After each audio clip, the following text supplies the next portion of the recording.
calling for justice while carrying the remains of the dead. Hundreds joined the funeral procession of some of the men killed in an attack on Monday at a military checkpoint in the southern district of Shopian.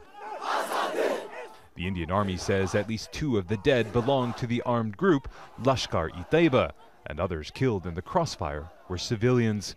Whatever the case, few here believe the military's explanation for the deaths. Look, these innocent young boys were just regular people. They were dragged out of their cars and brutally killed, at least 6 of them. How long will this last? For how long we are going to die? We want to ask the government, are they going to kill us every day? Earlier on Monday, one of Indian-administered Kashmir's most influential separatist leaders, Yasin Malik, led a march against the killings.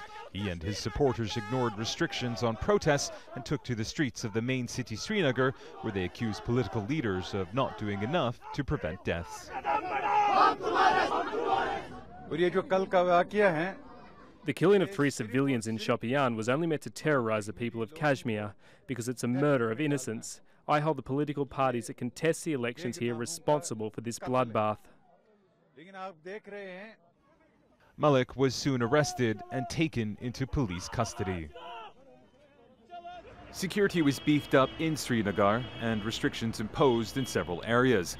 Markets remained shut and vehicles largely stayed off the roads, with some Kashmiris choosing to stay indoors. But elsewhere, protests turned violent. Hundreds defied a curfew and confronted security forces. Tear gas was fired to disperse the crowds.